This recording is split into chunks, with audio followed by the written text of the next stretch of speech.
Assalamualaikum warahmatullahi wabarakatuh. Sebelumnya, perkenalkan nama saya Rania Diaulhaq Aisyah dengan NIM 3101422007. Kemudian yang saya hormati Bapak Ganda Feby Kurniawan selaku dosen pengampu mata kuliah Metode Penelitian Pendidikan. Kali ini saya akan mempresentasikan hasil paper saya dengan judul Landasan Teoritis dalam Penelitian Pendidikan Sejarah, Tantangan dan Wawasan dalam Pendidikan Sejarah. Video presentasi ini akan dibuat untuk memenuhi tugas ulangan tengah semester mata kuliah Metode Penelitian Pendidikan Sejarah. Kemudian langsung pada pembahasan.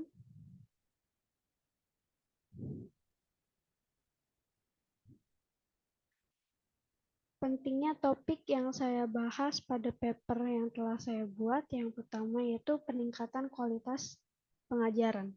Landasan teoritis penelitian pendidikan sejarah penting dilakukan dalam meningkatkan kualitas pengajaran, di mana para pendidik atau guru dapat mengembangkan pendekatan pengajaran menjadi lebih efektif dan berorientasi pada bukti atau sumber-sumber sejarah, maka dapat meningkatkan pemahaman siswa tentang sejarah. Landasan teoritis dapat membantu dalam merancang sebuah kurikulum yang lebih relevan sesuai kebutuhan peserta didik. Kemudian, landasan teoritis penelitian pendidikan sejarah penting dalam peningkatan keterampilan analisis dan penalaran secara kritis pada peserta didik yang kemudian dapat diterapkan dalam kehidupan sehari-hari terkait pemahaman sejarah. Landasan teoritis dalam pendidikan sejarah dapat membantu peserta didik untuk menjadi warga negara yang memiliki ilmu pengetahuan yang tinggi dan dapat berpartisipasi secara aktif dalam masyarakat tentang pemahaman sejarah dan nilai-nilai yang terkandung.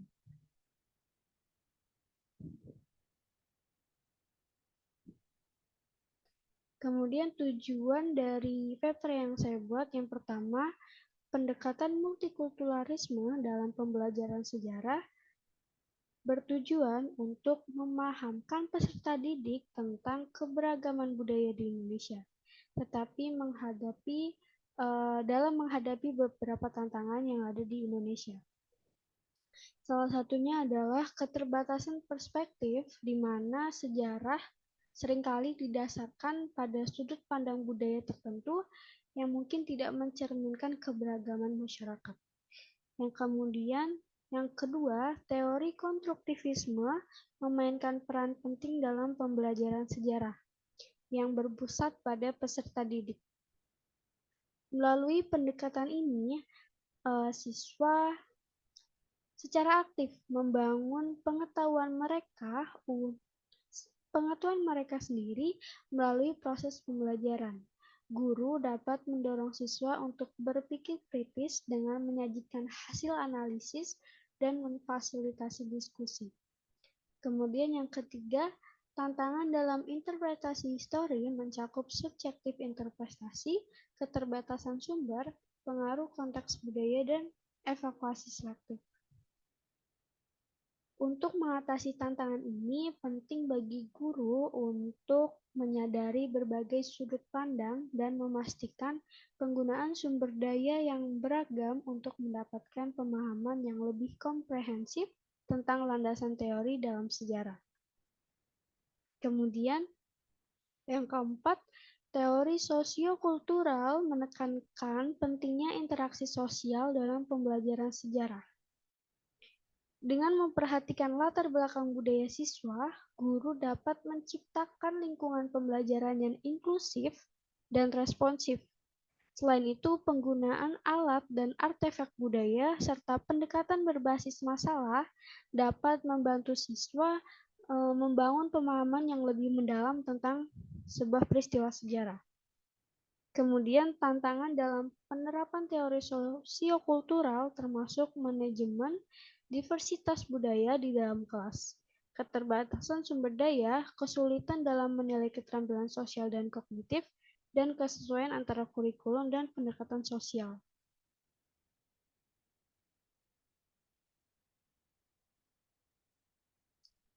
Mengatasi tantangan ini membutuhkan pengetahuan dan keterampilan yang lebih luas dari guru serta dukungan dari institusi pendidikan yang bersangkutan. Kemudian masuk ke pembahasan dari topik paper. Yang pertama ada tantangan pendekatan multikulturalisme dalam memahami landasan teoritis dalam pendidikan sejarah sebagai refleksi dari keberagaman budaya. Indonesia merupakan suatu bangsa yang memiliki beragam suku, agama, golongan, dan juga ras. Dengan itu, multikulturalisme yang merupakan pendekatan sangat penting dalam proses pembelajaran di mana peserta didik dapat memahami suatu perbedaan yang ada di Indonesia. Kemudian ada beberapa aspek yang perlu dipertimbangkan dalam penerapan konsep multikulturalisme. Yang pertama ada keterbatasan perspektif. Keterbatasan perspektif di mana sejarah seringkali didasarkan pada pengalaman dan perspektif budaya yang tertentu yang mungkin tidak mencerminkan keberagaman budaya di masyarakat. Hal tersebut dapat menghasilkan pemahaman yang terbatas karena perspektif budaya karena terbatasnya perspektif tersebut membuat sebuah peristiwa sejarah bias dari sudut pandang sejarah melalui budaya. Kemudian yang kedua ada kesulitan dalam memahami konteks budaya.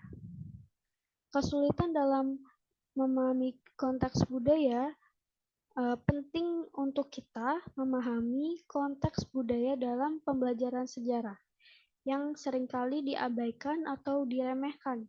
Guru seringkali kesulitan menghubungkan sumber sejarah dengan latar belakang budaya siswa sehingga dapat menghambat pemahaman sejarah secara mendalam. Kemudian yang ketiga ada pentingnya kesadaran antar budaya. Meningkatkan kesadaran antar budaya di kalangan guru dan siswa merupakan bagian penting dari pendekatan multikulturalisme dalam pendidikan sejarah. Namun, mencapai pengakuan ini membutuhkan waktu, upaya, dan komitmen berkelanjutan dari semua pihak yang terlibat.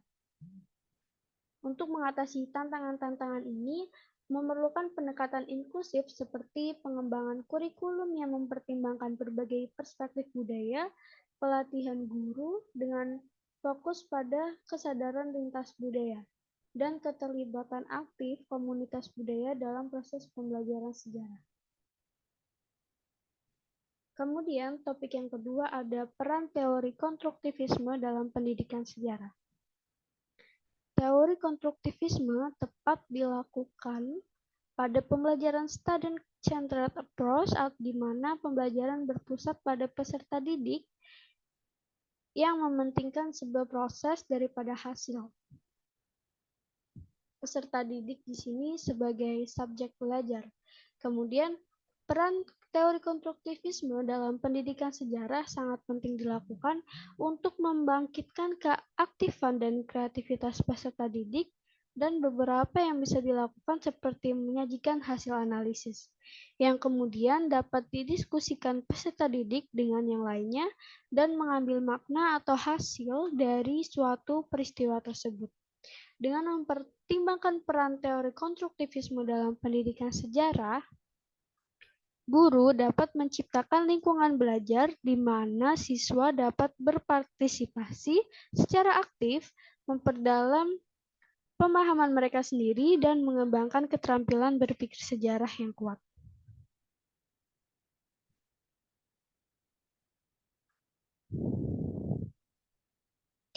Hal ini membantu memperkuat pemahaman siswa tentang sejarah dan meningkatkan minat dan motivasi mereka dalam mempelajari mata pelajaran sejarah.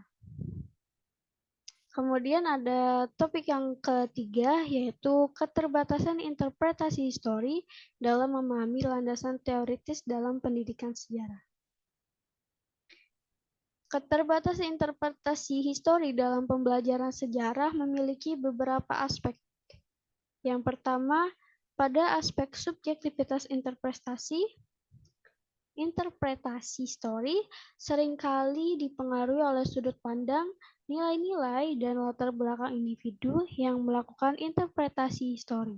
Hal tersebut mungkin dapat menyebabkan model yang signifikan dalam pemahaman terhadap suatu peristiwa sejarah. Pada aspek subjektivitas, dapat mempengaruhi juga pada pemilihan dan penekanan terhadap teori-teori yang ada dalam aktivitas pembelajaran sejarah. Yang kedua ada aspek keterbatasan sumber. Aspek keterbatasan sumber pada interpretasi histori menjadikan sumber-sumber yang ada tidak menjadi cerminan keseluruhan dari gambaran suatu peristiwa sejarah.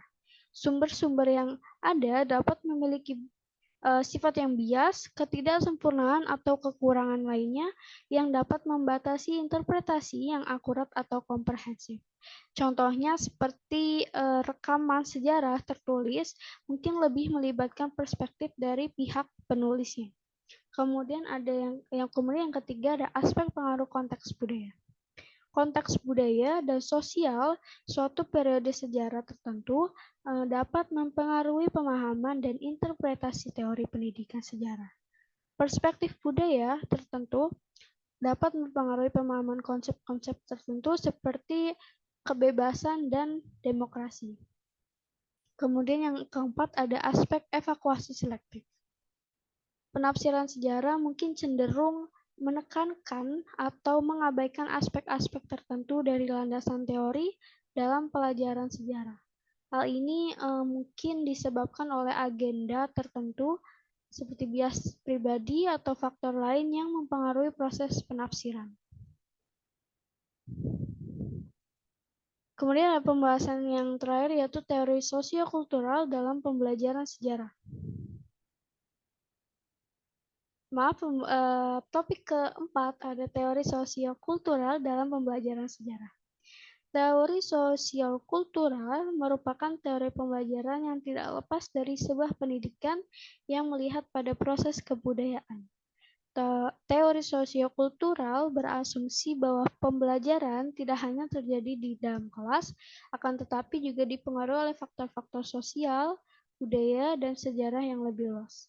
Dalam konteks pembelajaran sejarah, teori sosiokultural menekankan pentingnya dialog, kolaborasi, dan konstruksi pengetahuan bersama antara guru dan siswa serta antara siswa yang satu dengan siswa yang lainnya.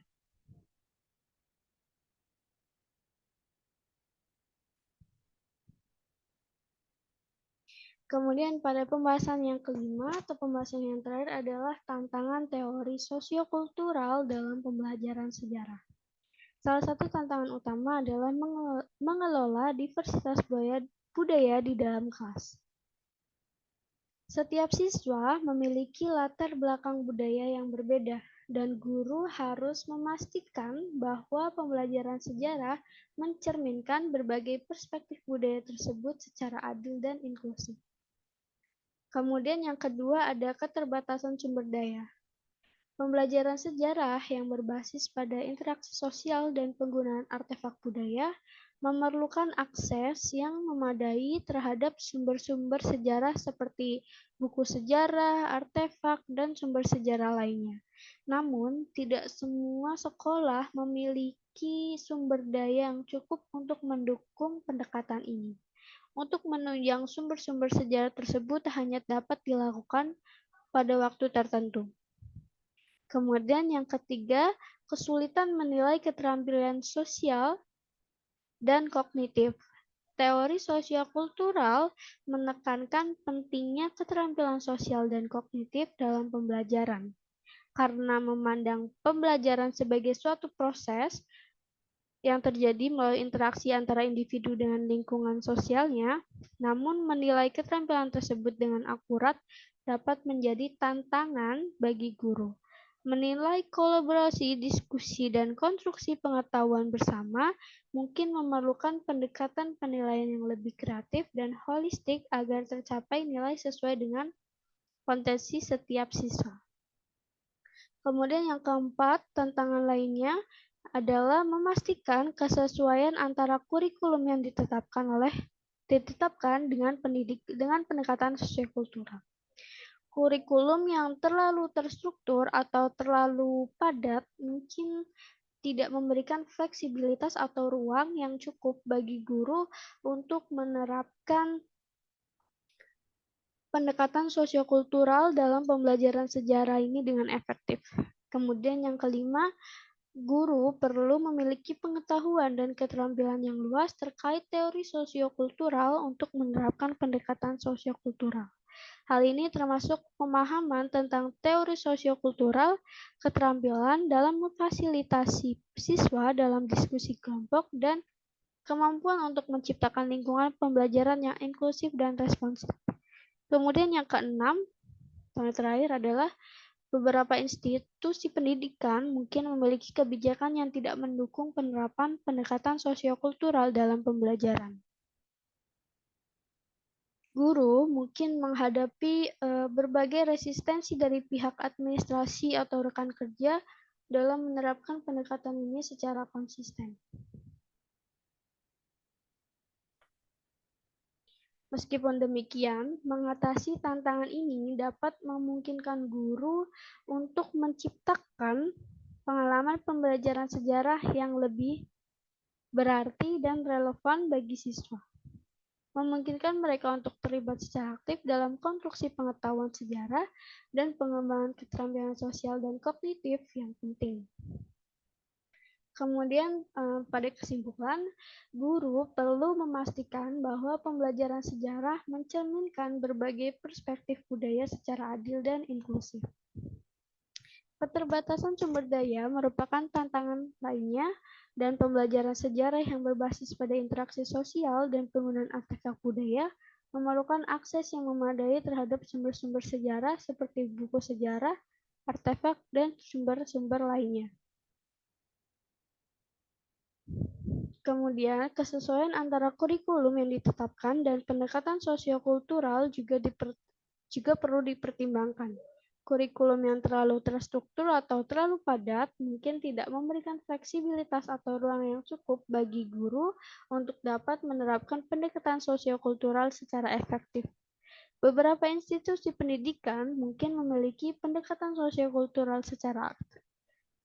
Beberapa institusi pendidikan mungkin memiliki kebijakan yang tidak mendukung penerapan pendekatan sosiokultural dalam pembelajaran. Guru mungkin menghadapi resistensi dari pihak administrasi atau rekan kerja dalam menerapkan pendekatan ini secara konsisten. Dan mungkin ini sumber referensi yang telah saya gunakan untuk sementara, karena memang